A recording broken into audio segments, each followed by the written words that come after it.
Hi, I'm Kristen, and today is the final video for my double orange peel quilt that I've been showing you a few bits of over the past few weeks. 2 weeks ago was the block tutorial, last week was a little update, and today I'm putting the quilt all together using my new favorite Quilt-As-You-Go method. I called it that when I first found it on YouTube, I don't know, a year or so ago, and it's still the new favorite. There's not another one that's surpassed it so far. Anyway, we're going to put it all together using this Quilt-As-You-Go method, which is essentially a method for joining the whole quilt together just a bit more simply so we don't have to cram it through the throat space of the machine. It's not my method. I didn't invent it. It was based on folk who do Quilt-As-You-Go on a serger, if you've ever seen that. And I've just kind of adapted it for my own use to solve the problems that I had that led me to Quilt-As-You-Go. If you watch the channel a lot, you might know I'm a fan of a good caveat. The caveat in this case is I am not an expert in either quilting really or Quilt-As-You-Go. I'm just winging it and showing you how I'm doing it. And there are about as many reasons why people end up going to Quilt-As-You-Go or exploring it, as well as many methods of Quilt-As-You-Go as there are quilters. So the problems that I've had that this method is solving might not be the problems that you have, so this might not be the method for you. And I will, of course, as I go on, give you too many options for how you can adapt it for yourself because that's just how I roll.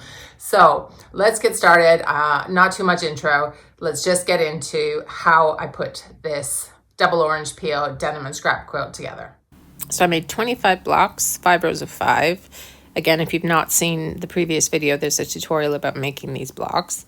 And then I asked you guys to weigh in on border options, and you sent me tons, which was great because it made me have to think about what I wanted to do. I had initially thought of a kind of wide denim border, like you can kind of see mocked out here. And some of you had some way more elaborate suggestions, which I'm sure would look great, but I wasn't willing to spend the time piecing a whole lot of a border. So some of those suggestions will have to wait for maybe another project. But I did sort of experiment with like narrower and just had a look what it would look like with less border. But I decided to go for the wider one because I figured I could always trim it down if in the end it seemed like too much. But I liked the kind of negative space it gives around and the framing, and I wanted the quilt to be just a little bit bigger than what those blocks were making it on its own. So I've pieced my 5 rows here. Not ironed them yet, but I've joined them, essentially the blocks in each row. Not joining the rows yet. And then I've also pieced the long 12 square, 12 block, whatever you want to call it, border for either end. You can see the other one up the other end there. And now what I'm going to do before I start any Quilt-As-You-Going is join 2 blocks or 2 squares on either end of each row so that they're the same length as this. And then I'm going to join the bottom one and the top one to the bottom and top rows. So I'm going to end up with 5 sections or rows, 2 of which will be fatter than the ones in the middle. And that's what I'm going to be using to join and use the Quilt-As-You-Go method. So I'm going to go ahead and join those blocks to the sides of all my rows so that all my rows, including the border, are the same length. That's the next step. Okay, so here are my row sections joined. So you can see the border squares on either end of all those rows. And so those are the sections that I'm going to quilt before I use the joining method. So I cut batting strips the same size as each of those rows, as well as backing strips, but we're not quilting through the backing yet. Wait and listen first. All right, so what I have laid out here, as you can probably tell, are like 5 mini row sandwiches, we're gonna call them, right? So I've got, this is the quilt top of the bottom row with the border attached. I've got some batting and I've got backing. And each one is the same. We've got the tops, the batting, and a strip of backing. Now, as you might know, when I can avoid measuring, I avoid measuring. So the batting, a couple of these were literally just strips cut off the side of another quilt that I'd made, like put on the long arm with a whole bunch of like a really wide batting, wider than I needed. And then I had like this strip cut like left over. So it's not even you know, cut necessarily 100% straight. I just know it's wider than the quilt top of the row. And the same goes for the backing. So I had a whole bunch of Allison Glass yardage that I bought on sale somewhere, and I had no real purpose for it. And so, but it was long enough in the one direction to be the length of the row. And so then I just cut it so that it was at least 2 inches wider on either side, just so I'm not cut short. We're going to be trimming it all basically to the size of the row once everything is quilted. But as you probably know, if you're quilting like a whole quilt, you need to leave that leeway in case your quilting kind of shrinks things and move things around a bit. And I would rather have it be a bit wide. And then once I've trimmed, I've got some scraps that I can use somewhere else, you know, some more crumb quilting, whatever, that's fine.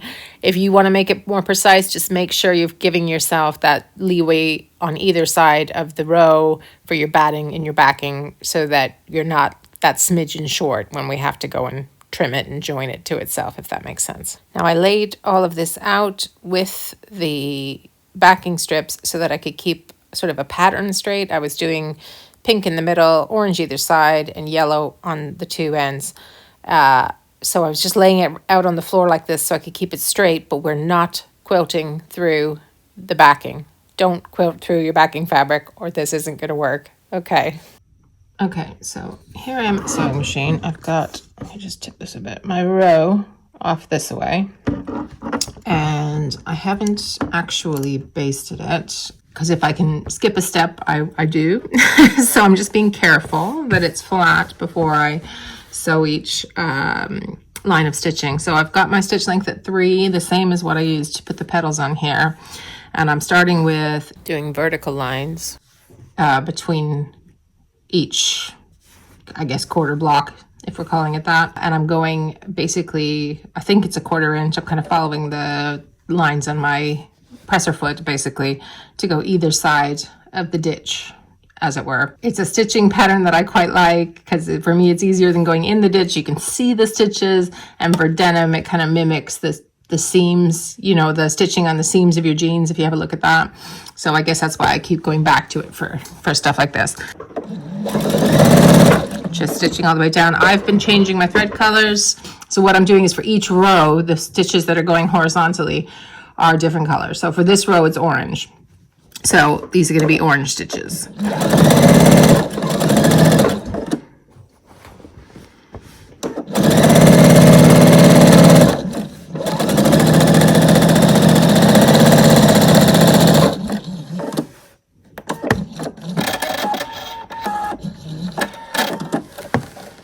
Okay, let me just try and get closer. Hopefully you can see those stitches. And then I just go back up to the top, and to go down the other side, I'm just moving my presser foot where it's lining up.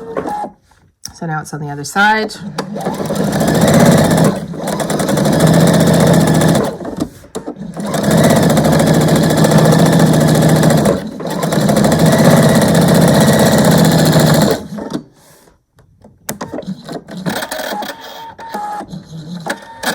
And I'm only stitching the batting and the row. There's no backing fabric underneath here yet, so we'll get to that later. What I've been doing is rolling this to get to the next one. So the next one I want to do is over here, and that's kind of how I'm keeping the batting and everything else straight, so I don't have to do my proper basting with pins or whatever.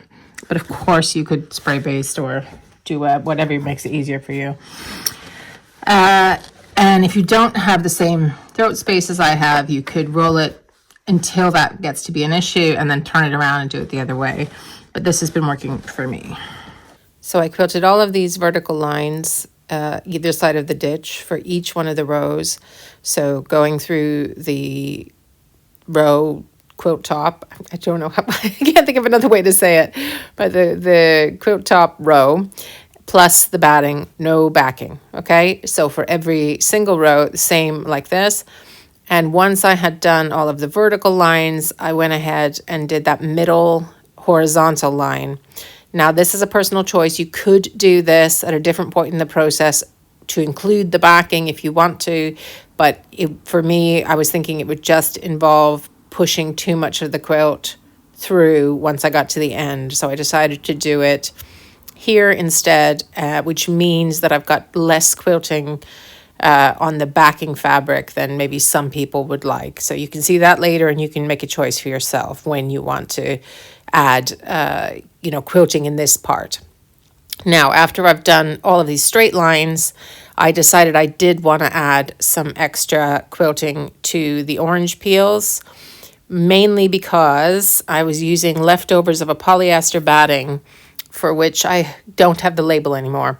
So I don't know how far apart you're allowed to quilt it. And the blocks are 6.5 inches. The quarter blocks, sorry, are 6.5 inches. And I know there are some battings out there where 4 inches apart is kind of the recommendation. And because I just didn't know with this batting, I decided to play it safe and just add a little bit more what I'm calling spot quilting. And I was doing it only on the orange peels that were already crumbs. The crumb block orange peel, not the solid orange peel, is where I chose to do it. But obviously you can make a different choice there. And I'm doing sort of straight lines, a little bit similar to the vertical and horizontal lines I was doing on the denim. So this was my first idea, to do decorative stitches kind of over the crumb piecing in the orange peel blocks.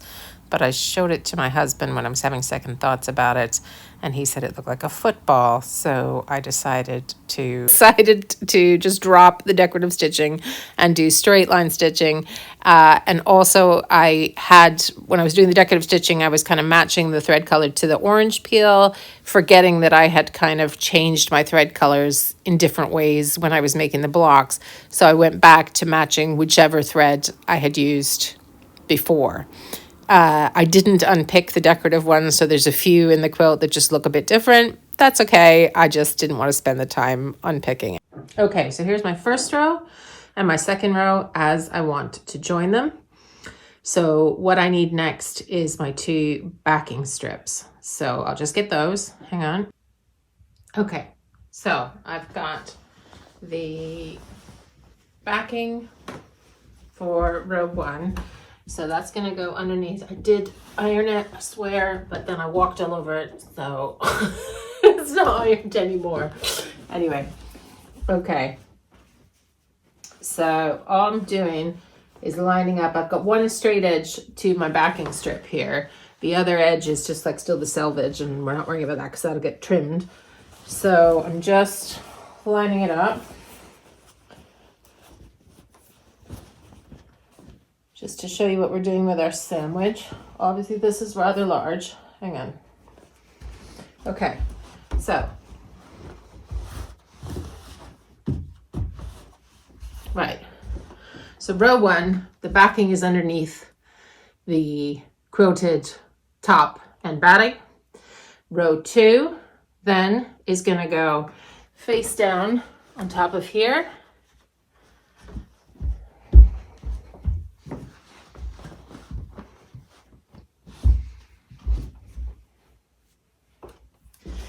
And then, so I'm gonna lay this backing, this is the backing for the second row, down in the same way that I did for the backing for the first row, and then I'm gonna lift the whole thing up and put it on top.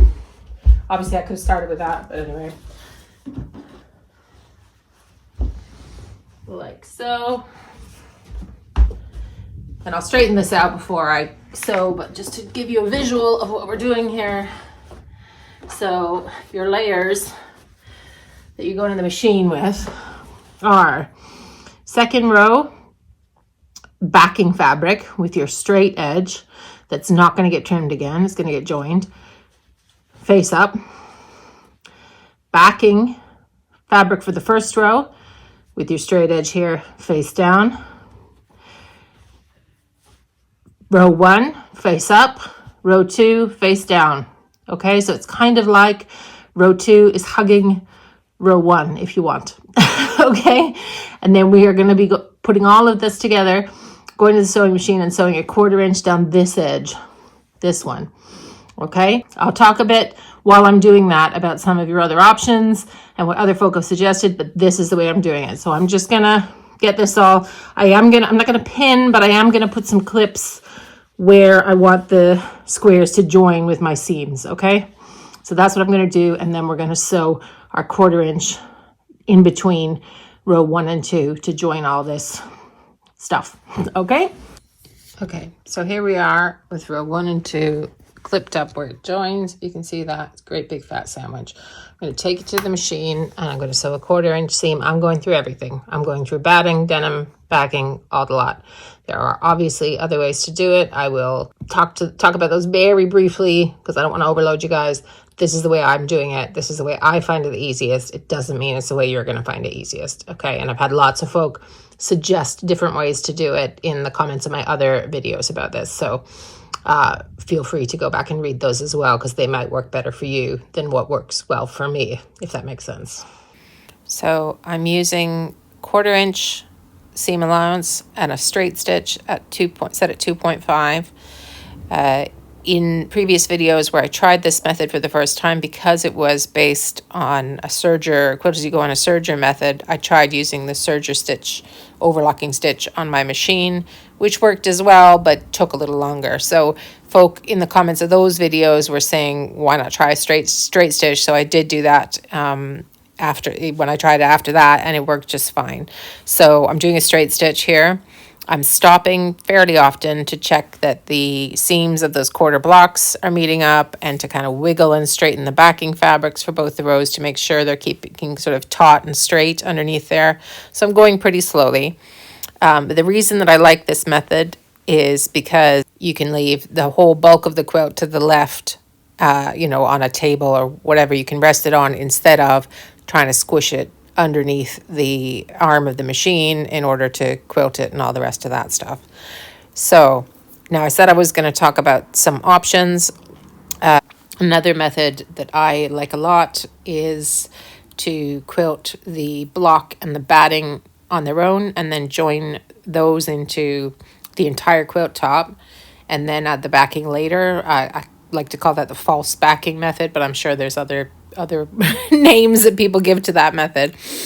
And I find that quite simple if the quilt is something that you can handle the weight of putting it through the machine in order to join the backing to the rest of the quilt, because that's the main thing. It's the kind of the weight of holding it while you're joining the backing. Okay, the other option that's more to do with this particular method that I'm showing you now is that some folk, again, in the videos that I did previously, were saying, could you not just slot the batting in after you've joined the rows and the backing, which you could, but then you would need to quilt each subsequent row with everything to the left attached. So it's about, again, what kind of quilting you want to do, how detailed it is, how much you need to be able to maneuver and move around either your block or your row, because you are going to have the weight of that quilt there in some way while you're trying to quilt it if you've sort of slotted the batting in after the fact. The other way, which again folk have suggested to me, is so you could do exactly what I've done here, except instead of stitching through all of these layers, you could trim the batting away a 1/4 inch so that it's still there, it's still quilted, but you're just stitching through the rows and the backing when you're doing this joining step that I'm doing right now. So that makes a lot of sense. And if the sort of bulk at the seams is an issue for you and it's something that you're worried about or you don't like the look of or having to deal with, then that would be probably a good fix for you. For me, it just felt like an extra step, something else I had to try to be precise about trimming, and it's just not the kind of thing I love to do. So I'm okay with dealing with the slightly bulky seam. I'm going to show you in a minute what I do with that. Basically, it's just mimicking that top stitching quilt lines that I did previously, and it sort of flattens it out. But if you don't like stitching through all those kind of layers and you don't like that you can see, if you're looking for it, which seam is the Quilt-As-You-Go seam, then maybe take the time to trim that batting away so that you don't actually have to stitch through it here in the way that I'm doing. So those are the options I've got for you. So here is our sewed row 1 and 2. I'm going to open it up, show you the magic, and then I'm going to show you what I'm going to do next.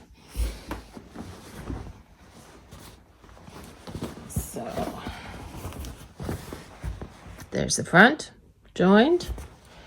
And then, ta-da! There's the back joint. So obviously I have to straighten that out. But the next thing I'm going to do is I'm going to top stitch down, or quilt, however you want to say that, down here and down here in the same way that I did here and here, so that I can get that looking similar to the other quilting lines. And then if you weren't looking for it, potentially you wouldn't know it had been done Quilt-As-You-Go. And once I've done that part, I'm going to trim off the excess batting on this side and the excess backing in this case. So there's this little bit of overlap. And then on the next row, again, cut off the excess batting and then make that same sandwich again that we made before to keep continuing down with the rows. But I'm going to do these quilting lines first, and then I'll come back and do the next row. Before I do those quilting lines, what I'm doing here is ironing the two pieces of backing fabric away from each other at that seam we've just joined, and then I'm using clips to kind of pull the backing tight to the, or taut to the row, so that when I turn it over and I can't see the backing, I'm not creating creases when I'm doing my quilting lines, if that makes sense. So I failed to hit record at the beginning of this row, but here we are halfway through, and hopefully you can see it. So what I'm doing is holding, again, trying to hold taut both the backing and the top, and just top stitching or quilting down either side of the ditch where we've just joined. It is a thick seam, so if you have a special denim needle or a walking foot, I've got built-in IDT, which you can see I don't have engaged here. I don't know why I didn't have that engaged, but anyway, it's the little black thing that's hovering in the back that should have been clicked into the back of the foot. Anywho, we got through it. And this top stitching just flattens that big, thick seam for me. Not completely, but enough that I'm happy with it. So, especially for a denim quilt, because you get those kind of ridges in denim seams in clothing. So I kind of don't mind. So go all the way down, both this side, sorry for the quilt being in the way of the camera, and then down the other side, just basically mimicking those same quilting lines I was doing in each of the rows. So I do have to carry the weight of the quilt to push it through here, but it's only 2 rows of stitching, and the only thing that has to be under the arm is that one row that's in my right hand. Okay, everything else is off to the left, and as I add each subsequent row, everything else will still be off to the left, and so I can support it with the table, with the chair, with all of that. So that is why this is a solution that kind of works for me. So for each subsequent row, it's exactly the same. So the new row goes face down on top of the one you just added previously, and then the new piece of backing fabric goes face up underneath, and the whole bulk of what you've joined previously is off to your left while you stitch this seam. Sorry for my hair in the camera for this whole thing. Anyway, so for as many rows as you want to add, it's just the same thing, making that sandwich, joining it with the 1/4 inch seam, however you want to do with the batting in the seam or not, or whatever. And then I'm doing this ironing and pulling the backing fabric taut, adding my additional quilting lines, which are kind of optional. You don't have to do those, but for me, it helps that seam look flatter. And then continue on with the next row and the next row until your quilt top is all joined. Okay, so here's my setup for the last section. So this under here, pinned, is the last row and that bottom border bit. Okay, so the rest is all joined. And so, of course, now it is heavy, not just because it's a big quilt, but also because I use denim. So what I'm able to do, and basically the reason why I like this method, is that none of this bulk is going through the arm of that machine. Okay, so the most that's going to go through that machine after I've joined this and I'm doing my little quilting top stitch is this one row. That's it. Nothing else is going through there. So the rest of it all just has to find somewhere to rest on the left. So I have this chair next to my, so I've got this horn cabinet, first of all, that has a left hand sort of extension. I've done another video about the table if you're interested, but anyway, you could use any table, right? And then, but you need something that's going to hold the weight a little bit further. So I've got this chair, so everything just rests over here. Now there's still obviously a little bit of tugging and moving and whatever, but I find it much easier than if I had pieced the whole quilt top, the whole thing, and I'm trying to add all the quilting lines, pushing the whole thing through. So let's get this last section joined and you can see how it works out.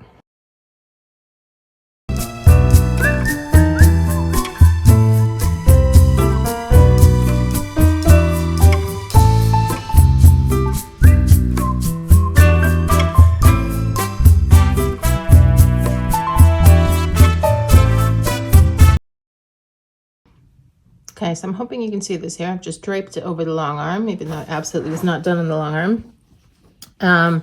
Just to kind of show you the difference between, let me pick this up, where it was just 2 rows stitched together and where we've got the Quilt-As-You-Go kind of, it's a little bit raised, just a tiny bit. But I think it's kind of, there's another one. That's a section that was joined at the Quilt-As-You-Go there. Not here, here. Oh no, not there. Oh no, yes, there. Yeah, there. See, I'm having trouble finding it there. So, and you can also see that it is a little bit difficult to perfectly match. I've done it some places a little bit off, but I don't think it's terrible.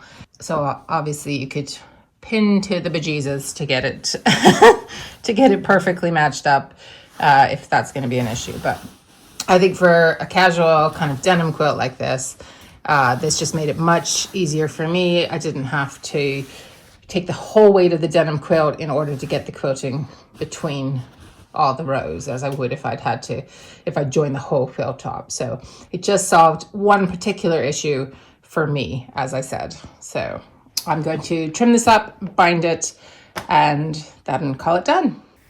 I used some leftover peach binding that I had from another quilt that I made too much binding of, as I often do. And then took the quilt out to the park to take a few photos, because I imagine the park, the beach, the backyard, that's where this quilt's natural habitat is going to be. I really like how this turned out.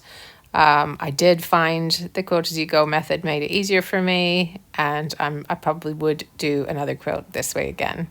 If you like videos like this, or scrappy quilts, denim quilts, any of that good stuff, and you haven't already subscribed to the channel, please do. Hit the bell for notifications and leave me a comment. Let me know what you thought. Thanks so much for spending time with me. Bye.